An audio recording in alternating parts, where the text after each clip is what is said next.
प्रदीप साहब, बहुत सारी parties I, Congress, BJP, NCP, बहुत सारे लोगों ने, पार्टीज़ ने उल्लासनगर के ऊपर राज किया, सपने दिखाए, मुंबई को शंघाई बनाएंगे, उल्लासनगर को भी फॉरेन कंट्री बनाएंगे। लेकिन अनफॉर्चुनेटली मेरे हिसाब से जितनी डेवलपमेंट उल्लासनगर में होनी चाहिए वो नहीं हुई है। बैड रोड्स हैं, जब हम कार में आते हैं तो ऐसे लगता है कि नाव में बैठे हुए हैं, बिकॉज ऑफ बम्पी रोड्स। इतने खड्डे हैं कि मेरे ख्याल से मोटरसाइकिल टू व्हीलर चलाने वालों को तो बैक प्रॉब्लम तो हुआ ही होगा, पीठ की जो रीढ़ की हड्डी है वो टूटी होगी, बहुत सारे एक्सीडेंट्स हुए होंगे, हो सकता है अनफॉर्चुनेटली बहुत सारे लोगों ने जानें भी गंवाई होंगी। बीच में सुनने में आया था कि कोई लेडी मोटरसाइकिल से गिर गई, पिलियन राइडर, पीछे से ट्रक या कुछ व्हीकल चली गई, दर्दनाक मौत है। तो ये रोड्स आज तक इम्प्रूवमेंट क्यों नहीं हुआ है सर?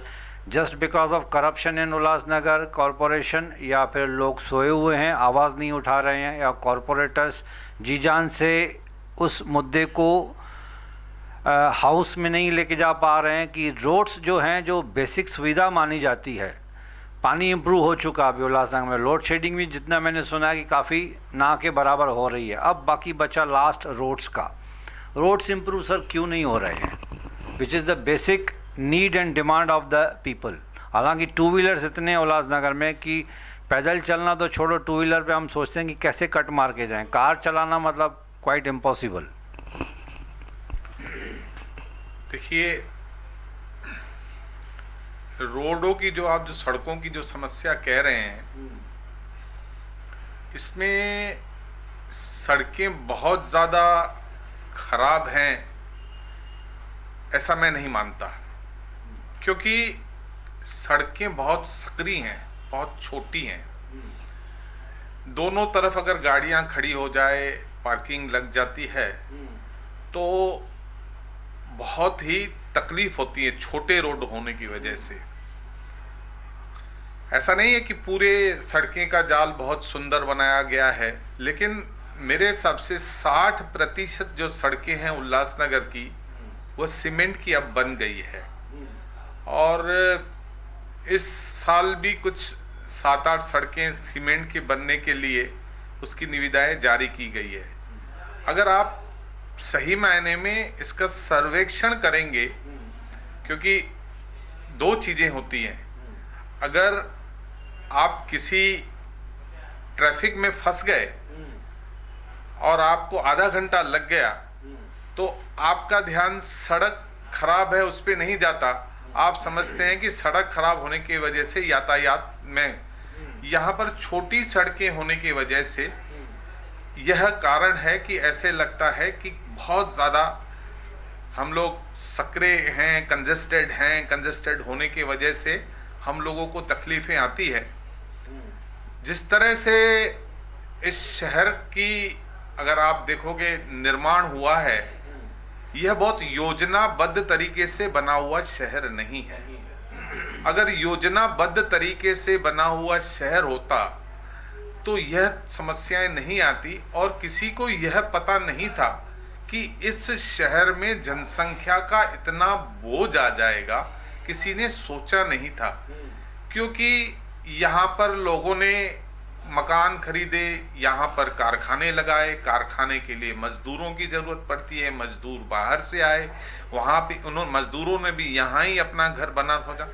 आज आप देखेंगे कि 13 स्क्वायर किलोमीटर के शहर में अगर आप 7-8 लाख लोगों की जनसंख्या हो, और उसके बाद जो आप कहें कि आने जाने वाले करीबन 1.5 लाख डेली फ्लोटिंग जो लोग हैं आने जाने वाले हों, तो डेंसिटी की अगर आप गणना करेंगे, आप इसकी कैलकुलेशन करेंगे, तो आपको लगेगा कि मैं समझता हूँ सबसे ज़्यादा बोझ है इस शहर पर। और इसका जो मेरा जो मानना है, इसका कैसे निवारण हो सकता है, तो उसके दो तरीके हैं। एक तो पूरे शहर को तोड़कर नया, मतलब एक साथ तो तोड़ा नहीं जाएगा, क्लस्टर, जिसको क्लस्टर करते हैं, कि सुनियोजित तरीके से बनाया जाएगा। नीचे जो हम हैं ऊपर ज़्यादा जाएंगे और ओपन स्पेसेस को बड़ा करेंगे। तरीका एक ये है। दूसरा तरीका ये है कि इस हब को केवल व्यावसायिक हब बना दिया जाए और नए उल्लासनगर के लिए सरकार ने आगे जो गांव है उसमें जमीनें देनी चाहिए। ऐसे चलकर ही इसको अच्छा शहर बनाया जा सकता है। बाकी आप जो भी सड़कें बनाओगे, कुछ भी करोगे, क्या भी करोगे, वो केवल मलम पट्टी मात्र होगा। और मुझे विश्वास है हमारी पीढ़ी तो नहीं तो आने वाली एक दिन पीढ़ी इस शहर को फिर से एक योजनाबद्ध तरीके से, उस समय की बात अलग थी जब विभाजन के समय में जहां जिसको जगह मिली, जैसे बनी, जिस तरह से बनाई, किसने क्या गलती की, उन गलतियों को देखेंगे कि किसके वजह से ये अवैध निर्माण हुए। इनको अगर देखेंगे तो केवल दोषारोपण ही करना आएगा कि इसने की वजह से हुआ, लेकिन इसका एक सही इलाज यही है, क्लस्टर डेवलपमेंट का कानून मिले, आने वाले 30 या 40 साल की कोई योजना बना के इस शहर को पूरी तरह से नया बनाने का काम अगर हाथ में लिया जाएगा तो उल्लासनगर सबसे बड़े विकसित शहरों में एक होगा भारत में।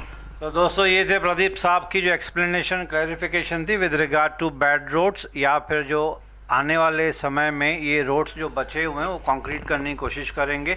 तो दोस्तों यहाँ पे एक छोटा सा ब्रेक ले रहे हैं। इस ब्रेक के बाद फिर से एक नया सवाल के साथ बैठेंगे प्रदीप साहब के साथ।